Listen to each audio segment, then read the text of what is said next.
A kú déédé àsìkò yìí, kókó inú ìwé ìròyìn la mú wá fún yín láti inú àwọn ìwé ìròyìn ilẹ̀ Nàìjíríà. Orúkọ tèmi ni Ọmágbémisọ́lá Ọmọlọ́rọ̀mádẹ. Ọ̀gá ológun agbèfọ́ba Chief of Defence Staff CDS General Christopher Musa ti ké gbàjarè lánàá lórí ẹ̀sùn ìṣekúpa ìpínlẹ̀ Benue bí ó ti ní bí ikú ilé ò pani tòde ò lè pani àwọn olùgbé ní ìbáṣepọ̀ pẹ̀lú àwọn tí wọ́n ń fi gbogbo ìgbà ṣe ìkọlù ní Benue. Ìròyìn jábọ̀ wípé kò dín ní 100 ènìyàn tí wọ́n ṣekúpa ní ọjọ́ Àbámẹ́ta ní ìlú Yelwata, ìjọba ìbílẹ̀ Guma. General Musa tí ó wà níbi ìṣẹ̀lẹ̀ láti fojú gan ni bí nǹkan ṣe lọ sí kí ó sì bá gómìnà Ayancin Alia àti ará ìpínlẹ̀ kẹ́dùn ṣe àfihàn wípé àwọn ẹ̀ṣọ́ fura wípé àwọn kan wà nínú ìlú tí wọ́n ń ṣe alamí fún àwọn tí wọ́n ń ṣe ìkọlù. CDS ní ìkọlù yìí ti pọ̀ jù, àwọn ṣe àkíyèsí wípé ìgbésẹ̀ wọn ní ọwọ́ kan ìkà nínú. Ó wá tẹnumọ́ ìdí fún gbogbo ènìyàn láti lọ́wọ́ nínú ìjà láti dáàbò bo agbègbè bí ó ti ní iléeṣẹ́ ológun yóò ṣe àgbéyẹ̀wò iṣẹ́ wọn dáadáa pẹ̀lú àwọn tí ọ̀rọ̀ kàn láti wá ojútùú sí rògbòdìyàn. Ó fi kún un wípé ìjíròrò ti bẹ̀rẹ̀ pẹ̀lú àwọn lọ́balọ́ba, adarí ẹ̀sìn àti ìlú lápapọ̀ fún àjọṣepọ̀ láti dáàbò bo ìpínlẹ̀. CDS ní àwọn máa ń gba ìròyìn wípé àwọn adàlúrú yìí máa ń wá láti ẹnu ibodè, ṣùgbọ́n ibikíbi tí wọ́n bá ti máa wá, àwọn á lépa wọn, àwọn kò ní dúró di ìgbà tí wọ́n bá kọ́kọ́ ṣe ìkọlù. Ọ̀gá ológun wá rọ àwọn ọ̀dọ́ kí wọ́n má sọ ìrètí nù nítorí Nàìjíríà kò ní jọ̀wọ́ ara rẹ̀ fún fàákájà. Nígbà tí ó ń fèsì sí àbẹ̀wò CDS, alága ìjọba ìbílẹ̀ Guma Maurice Oworu ní àbẹ̀wò CDS ti mú ìrètí ọ̀tun bá ará ìlú. Ó ní èyí ṣe àfihàn wípé lótìítọ́ ni ìjọba orílẹ̀-èdè ní ìtara ará ìlú lọ́kàn. Èyí ń wáyé bí ààrẹ ilé-ìgbìmọ̀ àná Sínátọ̀ David Mark ṣe ìkìlọ̀ lánàá wípé ó ṣeé ṣe kí àwọn olùgbé ìpínlẹ̀ Benue wá ọ̀nà àti gbèjà ara wọn látàrí ìṣekúpa gbogbo ìgbà tó ń wáyé ní ìpínlẹ̀. Gẹ́gẹ́ bí àtẹ̀jáde tí amúgbálẹ́gbẹ̀ẹ́ rẹ̀ Paul Mume yọ̀ǹda ni Mark ti ní bí àwọn aláṣẹ bá kọ̀ àti wá ojútùú sí ìṣòro yìí, ó ṣeé ṣe kí aráàlú wá ọ̀nà àti gbèjà ara wọn nítorí bí wọ́n bá sún ewúrẹ́ kan ògiri á yíjú padà. Ó ṣe àpèjúwe ìṣekúpa àti bíba ohun ìní jẹ́ ní èyí tí kò mú ọpọlọ dání àti àjálù tí kò ṣe ìtẹ́wọ́gbà. Ààrẹ ilé-ìgbìmọ̀ àná ní ìṣòro ńlá ni àwọn ará Benue ń kojú, ìjọba gbọ́dọ̀ dìde sí ojúṣe wọn, àìjẹ́bẹ̀ ará ìlú á wá ọ̀nà àti gbèjà ara wọn. Mark ké sí ìjọba àpapọ̀ kí ó ṣe ojúṣe rẹ̀ gẹ́gẹ́ bí ìlànà òfin láti dáàbò bo ẹ̀mí àti dúkìá gbogbo ọmọ orílẹ̀-èdè Nàìjíríà. Bákan náà ni ó rọ àwọn adarí ìlú, ọba àti àwọn tí ọ̀rọ̀ kàn kí wọ́n wà lójú lalákàn-fin ṣọ́rí ṣe àtìlẹ́yìn fún àwọn agbófinró láti dá àwọn oníṣẹ́ ibi yìí mọ̀ kí wọ́n sì fi wọ́n jófin. Mark ní àkókò ìṣòro ńlá ni èyí jẹ́ fún ará ìlú, a gbọ́dọ̀ dúró tì wọ́n, kóra jọ kí a sì sọ̀rọ̀ ní ohùn kan náà tako àwọn oníṣẹ́ ibi, kí a má jẹ́ kí ìbẹ̀rù gba ọkàn wa. Ó rọ ará ìlú kí wọ́n jẹ́ olùpamọ́ òfin kí wọ́n sì wà ní ìṣọ̀kan. Láàárín èyí ni a gbọ́ wípé ààrẹ Bọ́lá Tinubu ti tú èrò rẹ̀ pa, sún àbẹ̀wò rẹ̀ sí ìpínlẹ̀ Kaduna síwájú láti lè ṣe àbẹ̀wò sí ìpínlẹ̀ Benue lọ́la Ọjọ́rú lórí rògbòdìyàn ìpínlẹ̀. Ààrẹ ní àbẹ̀wò yìí jẹ́ ara ìgbésẹ̀ ìgbìyànjú àti mú àlàáfíà jọba pẹ̀lú fàákájà tí ó ń ṣe àkóbá fún ìpínlẹ̀. Ẹ̀kúnrẹ́rẹ́ ìròyìn wà ní ìwé ìròyìn Daily Trust tó jáde lónìí. Ìjàmbá ńlá kan wáyé ní ìlú Awka, ìpínlẹ̀ Anambra ní ọjọ́ Ìsinmi lẹ́yìn tí ọmọdékùnrin ọmọ ọdún 10 kan ṣèèṣì yìnbọn pa bàbá rẹ̀ tí ó jẹ́ rìpẹ́tọ̀ ọlọ́pàá tí wọ́n pe orúkọ rẹ̀ ní Okoli Amechi pẹ̀lú ìbọn rẹ̀ AK-47 rifle. Lánàá ni ìròyìn jábọ̀ wípé ọta ìbọn yìí tú bá ọkùnrin kejì òṣìṣẹ́ ọlọ́pàá yìí lẹ́yìn tí wọ́n pe orúkọ rẹ̀ ní Emmanuel.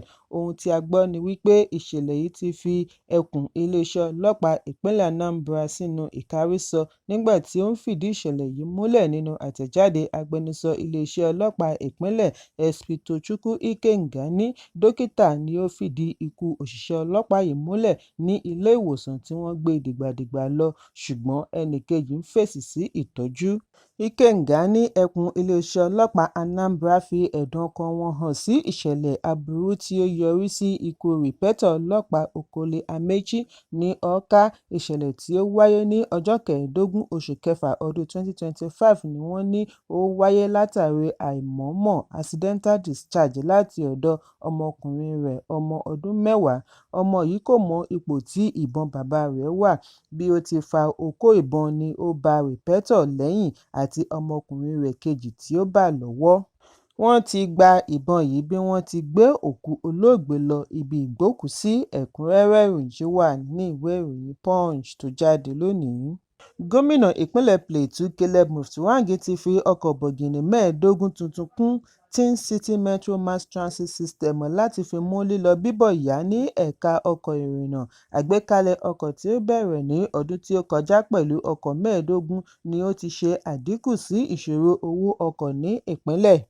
Nígbà tí ó ń sọ̀rọ̀ níbi ìṣíde ọkọ̀ tuntun yìí ní ìlú Jos gẹ́gẹ́ bí ara ìgbésẹ̀ láti fi sààmì ayẹyẹ ọdún 2 ìṣèjọba ni Gómìnà Mutfwang fìdí ẹ̀ múlẹ̀ wípé kíkó wọlé ọkọ̀ ìrìnnà wà lára ìpè Ààrẹ Bọ́lá Tinubu láti mú àdínkù bá ìṣòro tí àyọkúrò ìrànwọ́ epo dá sílẹ̀.